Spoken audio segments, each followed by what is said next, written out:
My research of the last year has led me to the conclusion that not even low Earth orbit is possible, that the International Space Station is a hoax, and all manned space travel is fake. First, though, let's have a look at the International Space Station. I want to talk about some of the anomalies I see there. For the inside of the International Space Station, there are a couple of zero-gravity tricks that they use to fake it. The first is they have a complete mock-up of the International Space Station built on the inside of an airplane. And that airplane does a bunch of rises and falls. It does a upside-down parabolic trajectory, and that simulates zero gravity. The other main way they simulate the zero gravity is with suspension in front of a blue screen. And they use that trick for extended periods of time, for longer than 45-second segments. But they can't move around as much. They can't do the acrobatic flips and rolls in the extended mode. So there's full motion mode where they can fully move around, and that's faked in a plane. And then there's suspended or extended mode where they're suspended by wires in front of a blue screen. They don't move around as much, but they can make the scene last for a longer period of time. In this scene, Chris Hadfield bends down in order to adjust something, and you can see on the back of his shirt a couple of upticks on either side where you would expect wires to come in on either side of that harness in order to support it. Of course, they've computer graphicked out the supporting wires. You can't actually see them, but what you can see is a very slight discoloration where it's slightly lighter and then it goes slightly darker. And that's strange. That shows a couple of things.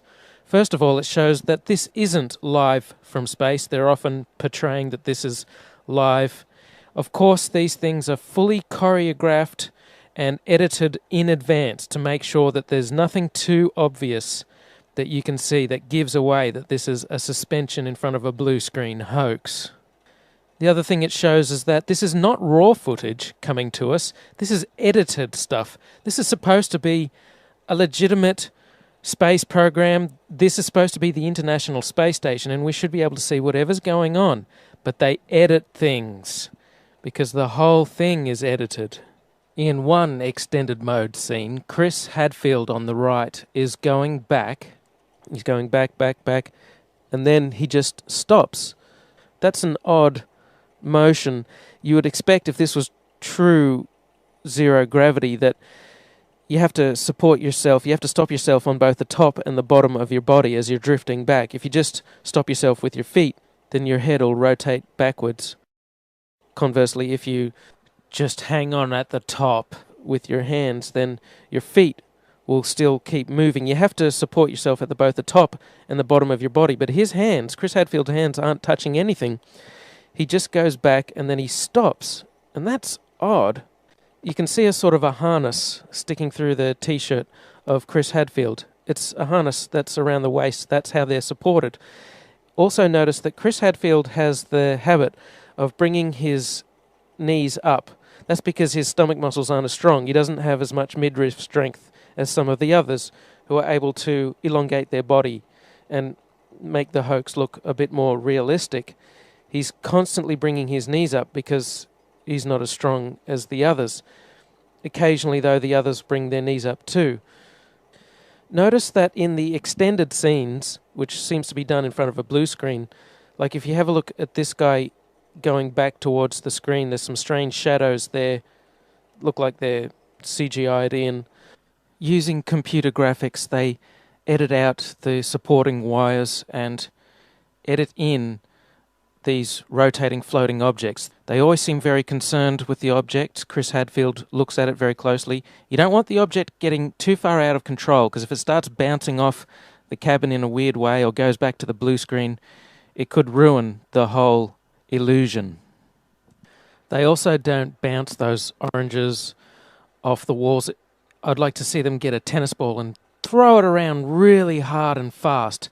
And I'd like to see them do-si-do each other really quickly, which they can't do, or they'd get all their wires tangled up. The extended mode is much quieter than the full motion mode.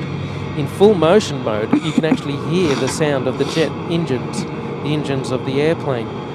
in every single scene of full motion mode, in every segment of the International Space Station, you can hear this loud sound, the sound of the jet engines. You could argue that it's the air conditioning system. Not even an office air conditioner is that loud. And why is there a loud sound in every segment of the International Space Station? That's because no matter how soundproof you make it, you can't filter out all of the sound of the jet engines. An airplane is just too noisy. You can put noise-cancelling headphones on when you're on a plane, and that doesn't stop the sound from getting through. It muffles it. They also use microphones that don't pick up very far away. If you have a look at this scene here, you can see that when the microphone's in the middle, pointing towards the guy in the middle, you can't hear the sound of jet engines as much, but when the microphone goes to the guy on the side, you can hear the sound of jet engines a bit more. So you can't truly soundproof the inside of the airplane where they fake full motion mode. You can see in this scene from the recent National Geographic documentary Live from Space, Koichi Wakata is looking at the window there. This is full motion mode, and you can tell because of the sound of jet engines. In quiet mode, they can go to the cupola and they can look through at their model. And you can see an amazing model. Gee, why would you build the International Space Station out of a bunch of long, thin segments that can easily break at the joints? So there's their fairly realistic view of the rest of the International Space Station.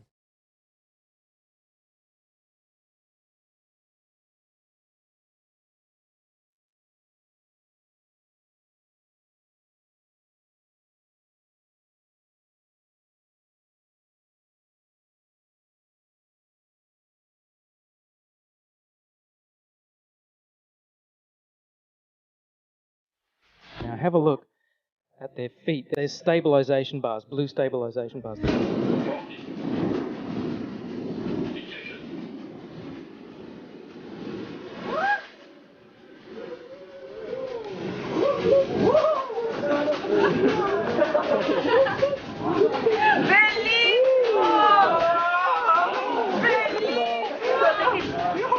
To balance the rotation. As he moves away from there, he moves forward.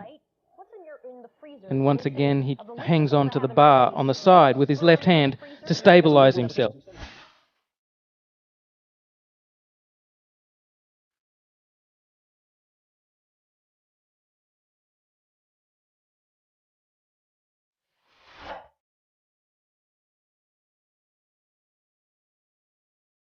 From the International Space Station. Hello, Katie. Hello. This is so cool, isn't it? Hey, Katie, I want to welcome ask aboard you a the space question. station. This is Leah. Look at this. Wow. Are you going to be okay, or? There's a delay, too, so we got to take that into consideration. Katie, can you hear me? You know, we Yes, I can hear you. Yes, I can hear you. Oh, good. Thing we do, we're weightless, and all the things we're doing it with are weightless as well. So you start off with that teeth brushing thing, and I have to say, you know, spitting, that's going to be a problem. So we swallow our toothpaste, and the day goes weightless from there. And then what is your average work day? Is it like a real 8-hour day, or? And then what do you guys do? You sit around looking out the windows, or what do you guys do? This is what I want to know. That scare you? I won't say they scare me, but I'll tell you that I take them very, very seriously in that we exercise, you know, about almost 2 hours a day, which I'll say I'm not disciplined enough to do down on the Earth. But I do it up here because the implications of not exercising are really having a tremendous amount of bone loss. And I have a 10-year-old, and I figure I still have a lot of running around to do when I get home. Katie, I wanted to ask you, other than your family, your son, what do you, as a woman, what do you miss the most?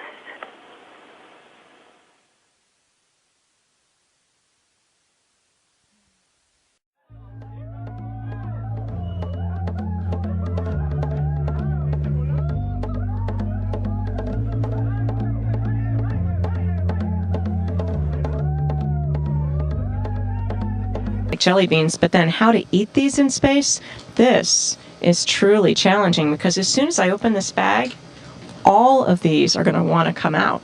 And so I'm going to have just a couple come out.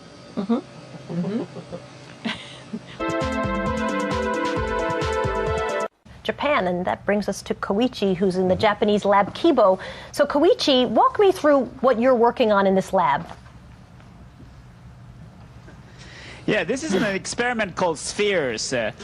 And these satellite robots are specifically designed to function in the microgravity. They contain the software that the scientists are testing. At first, this looks like a full motion scene to me, but on closer inspection, I think this is a suspended mode scene. When it's sped up, you can kind of see them swinging, and it has the same backdrop as the other suspended mode scenes. And then there's this weird part. Rick Mastracchio puts out his hand, and he moves forward. Maybe he's using his feet to wedge himself forward somehow, but it doesn't look like it. The floor is smooth. His foot is behind that blue handle that's attached to the floor that he keeps both of his feet under and keeps shuffling back and forth on. He sticks his left hand out, and then he just moves forward. He is Superman. That's how Superman moves forward. He sticks out his arm, and he flies. Another aspect of the illusion of space travel is spacewalks. These are faked inside a swimming pool. It's a custom-built swimming pool, and that's a great way to fake zero gravity. About 6 months ago, in 2013, a gallon of water leaked into one of their spacesuits in a matter of seconds. NASA doesn't really have a proper explanation for how on earth this could have happened. There shouldn't be water leaking into someone's helmet and a person almost drowning in space. How can you drown in space? They now wear snorkels to make sure that they don't drown in space. How can this be happening? A snorkel in space? There could be some water in the porous plate sublimator. When they were on the moon, they supposedly had about a gallon of water, but that cooling system is supposed to be well away from their head. There really is no sane explanation for why a gallon of water would leak into someone's spacesuit, unless you realize the whole thing is faked inside a swimming pool. In this scene, you can see the Chinese spacewalk, and you can see a bubble coming up from the guy's suit. How do you have a bubble in space? Space is supposed to be a vacuum, not a swimming pool, but it's obviously just a swimming pool filled with water. Obviously, there would be some equipment that they could only fix from the outside, but a lot of these spacewalks, it seems like equipment they easily could have configured to be accessible from the inside of the International Space Station. It seems more like an excuse to get out and show their other space trick, which is the faking of spacewalks in a swimming pool. In this vid, you catch a glimpse of someone wearing a scuba tank. Scuba tanks in space? Snorkels and scuba tanks in space? They act like a spacewalk is just a walk in the park, like there's very little danger involved at all. They're looking through the spacesuits. Oh, here's a spacesuit. We're going to go for a spacewalk. As if there's no danger at all. Like they don't care. They don't care. They don't act like they're in a life-threatening situation, like they could die at any second, even though they can. So you would think to preserve their life, they would want to minimize the amount of spacewalking that they did. But there seems to be an abundance of equipment on the outside of the International Space Station that constantly requires repairing, which makes for a good TV spectacle and is inspired by movies like Sandra Bullock's Gravity. And after Gravity came out, they of course had to do another spacewalk to fix some emergency, some piece of equipment that their lives depend on that amazingly they can fix every time. But you know what? Thanks to the genius of the engineers at NASA, they employ snorkels in space now, so that should stop them from drowning. Right, so the snorkel, as I mentioned, this is actually a part that we can change out on the spacesuit. It's part of a waterline vent tube assembly, which is actually what runs from the backpack of the suit, and it's what hooks up to the liquid cooling and ventilation garment that the crew members wear. So normally these tubes will be passing water that's providing cooling around the crew member's body. So some smart engineers on the ground were able to figure out, hey, it's a similar diameter to a snorkel that you have for scuba diving. So what if we're able to, each waterline vent tube assembly has 2 of these tubes. So by just sacrificing one of our spares on board, they were able to come up with a way to just snip off the ends and then file it so that it's not rough in the crew member's mouth, and then apply Velcro. We already have Velcro inside the suit, which is what holds the drink bag up to the front part of the suit. So they were able to come up with this ingenious idea to hold it in. Well, I guess the unique experience is a really good way to describe it. There's one aspect, the part of being outside that is really similar to being in the NBL, the training facility, the neutral buoyancy lab, the big swimming pool we have at Johnson Space Center down in Houston. Everything looks the same in that swimming pool, but outside, there's a big Earth going by. There's sunsets and sunrises to kind of wake you up or brighten, kind of blind your eyesight, and so just the view is what's completely different. That's what takes your breath away when you're trying to get back to the business of doing your work, and amazingly enough, the Earth is just rotating by underneath you. And, we talk about spacewalks, but it's a bit of a misnomer. It's more like space floating. You're really not out there walking. And I guess the best analogy I can tell everybody is if you could imagine yourself scuba diving in a suit of armor, that's about what spacewalking is like. And the wide field planetary camera 2 is clear of the structure of the telescope, and now Foista will be maneuvered by Meg. It's a Chinese spacewalk. A bubble rises in the pool. It's complete fraud. And here on the International Space Station, they once even got caught with a scuba tank in space. It's ridiculous that they get away with this shit. What's even more ridiculous about them filming spacewalks in a water pool, and spacewalks are impossible, is that the women for the hoax perm their hair. Here she's in front of a blue screen, and the background is not moving. The cable is completely still. And in real life, there would be airflow in the space station. The space station would be making adjustments that would not stay fixated. It's just a screenshot, and they just put it in the background. It's blue screen. And her hair is permed for this ridiculous Take this piece of exercise equipment. They've deliberately detached it from the wall so that it's not directly attached to the side of the International Space Station, so that when they exercise, when they do their movements, the movements don't translate to the station and don't move the station around. That's a wonderful concept. I like that idea. You wouldn't want the station to be moving around a lot. The problem is, this piece of equipment is the only thing that they isolate from the International Space Station. Every other movement is translated to the station. They don't care. They don't bother to isolate the station from the people moving around inside. They grab these blue handles, which are all over the station. They often have to stabilize themselves on these blue handles. There seems to be so much motion in the International Space Station. If you take Chris Hadfield, he's moving through the station at breakneck speed, and then he stops himself on the wall.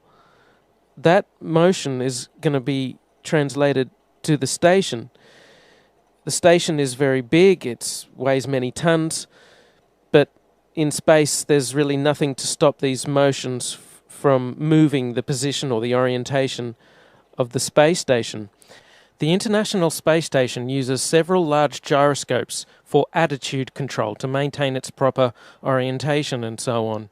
And there's a reaction control system consisting of rockets as backup, supposedly. We can only presume that the rocket-based reaction control system isn't employed very often, as they don't talk about it, given that there are so many people inside moving around, moving gear around all the time. And every time the solar panels were moved, every time the Soyuz docked with it, there would be motions impinging on the station, and this would move the station. So what you'd need is a system of rockets on the outside burning fuel in order to stop the International Space Station from misaligning, from moving out of place. When it comes to satellites and things in orbit, you don't want them moving around a lot. The International Space Station changes in altitude somewhat, supposedly. It goes up and down. They supposedly bring up 3 tons of water every year. That's hard to believe, but let's take that at face value. But they never talk about huge amounts of rocket fuel. But even without the rockets, all of these motions of the astronauts and the solar panels moving around would put tremendous strains on the joints, and they're not flexible joints. Having a huge airproof flexible joint of that size would be an incredible engineering feat. They don't have them anyway. There's not supposed to be any relative motion between sections. The International Space Station was made piecemeal. They started off with one section and then they added another section. It consists of a bunch of tubular sections which are joined together. It's an ad hoc design. Here are a few scenes from the tour of the International Space Station that they take you on. And I noticed that there's no airlock between sections. This means if there's an air leak in one section, they will be affected in all sections. They're quite likely to all die. You could wear the spacesuit. That would work for a few hours until you had to eat. And then you'd have to take the spacesuit off and you'd be exposed to the vacuum of space and you'd be dead. The porous plate sublimator only lasts for a few hours anyway. Sometimes they're tethered. Do they have tether points on the inside of the International Space Station? Not likely. They don't really design it with life in mind. You could argue that they all scramble into the Soyuz and try and get back to Earth in the event of an air leak. Well, that would be very odd. They would have to completely change and recalculate all of the re-entry parameters if you're going to cram all 11 people or however many people they have on there. They have many people on the station at the same time. You also couldn't cram that many people, all 10 or 11 of them, into the one Soyuz at the same time. They only ever have one emergency Soyuz escape capsule. You couldn't cram them all in. It's very odd that they're up there in this life-threatening situation where an air leak could happen at any time and they could all die, and there's not even enough lifeboats for them to make it back to Earth. Having no airlock in between sections is very odd. The more sections they add to the International Space Station, the more dangerous it becomes, and yet they don't care. They just add as many as they like. Check that out. Sun sets, space station gets brighter. This is just a bunch of bogus garbage. You can only see it if you speed it up. You won't notice it in real time. Look. What could be, if the sun is setting behind, what could be brightening the space station? And notice how they changed the scene too. It cuts. That's because this is bogus garbage. How is the space station, supposed space station, visible after the sun has set behind a supposed round Earth horizon? How? Look at that. Sun sets, space station gets brighter. But notice the sun has been disappearing, supposedly. But yet you can still see this. What's shining from here to reflect light off? The supposed sun. You cannot see the sun from free space. You need the Earth's atmosphere to see the sun and the stars. How they are able to see this is beyond me. The sun is setting. Watch this here, how it gets dark.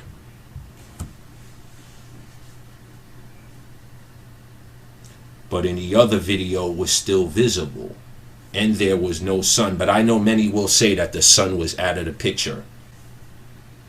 It's just garbage. And you're being lied to. And NASA cannot hide it anymore.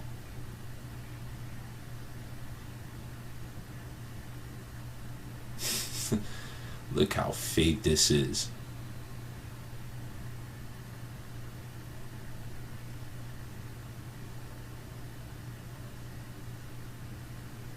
Look at that.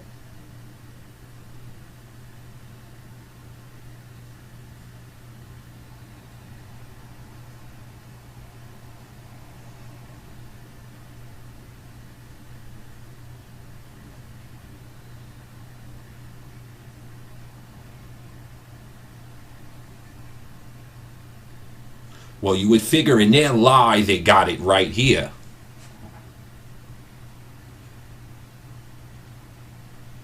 Gone. Sunsets, space station not visible. Look at that. You can't, there it's visible, there it's invisible.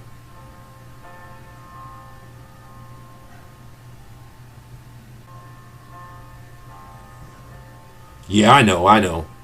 It's at an angle. That's what all the naysayers are going to say. Wake up, people. Wake up.